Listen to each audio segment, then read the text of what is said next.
Hey guys, it's Ray Alvarez from Shoot with Ray, and in this video we're going to be breaking down my photo shoot with Angie the model at Buddy's photo studio in Orlando. I ended up using a total of 3 lights for this entire photo shoot. I kind of regret using one of them, and the reason is because I had 2 Westcott IceLights version 3 RGB.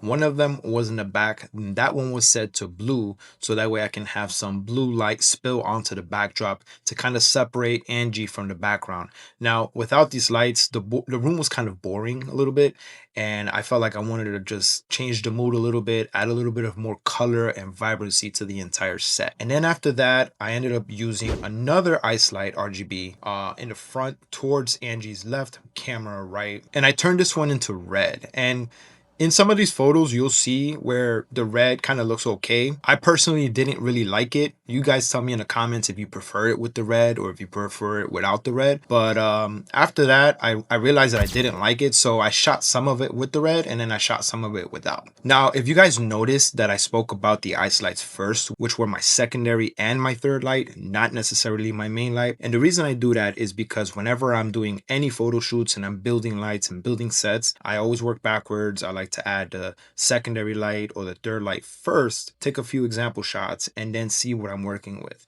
See exactly what the exposure looks like just using these lights, knowing what the subject will look like before I add the main fill light. Keep in mind, I'm not using any modifiers at all for these ice lights. I'm just letting them spill light all over the place. You slightly turn it to where you want the light direction to go. They do have these wing flaps that you can use. I'm sure they call it something else. I'm calling them wing flaps for this video. But they do have some wing flaps that you can control it almost like barn doors, but in this case I didn't use it. Bruh.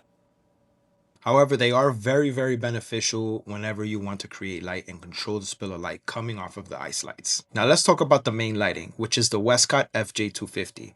I personally love this light for indoor setups and indoor studios. I use it outside a ton, but not all of the time, especially if it's super bright. It just doesn't have enough power compared to the FJ400 version 2 or the FJ800. But for indoors, the FJ250 is more than enough light, especially if you're just using one. And I decided to pair it with my Westcott Rapid Box M, which is essentially just a 36-inch softbox. And at first, I tried it without a grid, but there was just a whole bunch of spill of light. Now, for those of us that don't know much about grids, a grid controls the spill of light coming out of the softbox much more than without a grid at all. And you can kind of see the difference here as well. These are the shots that I got without using the grid, and then these are the shots that I got when I ended up using the grid. Whenever I'm doing photo shoots, I always aim to make sure that everything looks good in camera. But let's be honest, I'm a creative individual. You guys are creative individuals. We're artists at the end of the day, right? We like to create art. And you know me, I'm going to be using Evoto just to retouch the skin and edit just a little bit more. So I went ahead and I opened up Evoto. The first thing I start with is the color adjustments panel where I'm changing brightness, saturation, highlights, things like that. Sometimes I go into the HSL options and change some of the colors using some sliders. And then after that, I go into the retouching panel. If you haven't subscribed to this channel, go ahead and subscribe now. If you like the video, throw a little like on it and share it with your friends and other photographers on Instagram or any other social platform.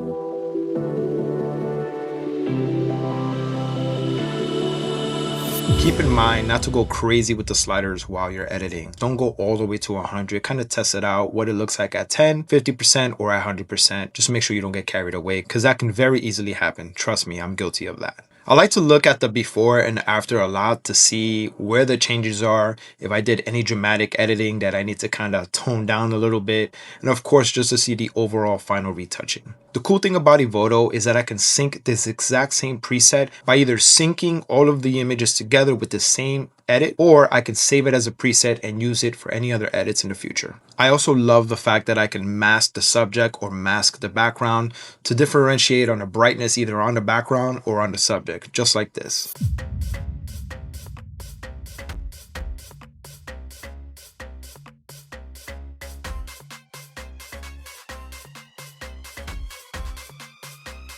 And remember earlier when I was talking about the red and how I didn't really like it on her? For the pictures that I ended up having the red light on it, I can go into the HSL adjustments panel and change the red just a little bit or change the saturation so I can tone down the red that's splashing right on the left side of her body.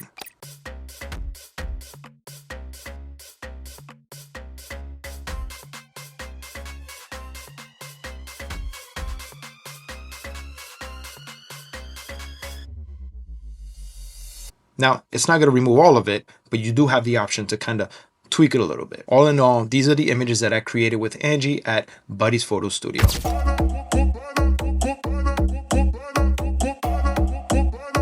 Let me know which one is your favorite shot down in the comments. Let me know if you have any questions about the set or any of the gear that I was using down below in the comments. As always, I appreciate you watching, and I'll see you in the next one.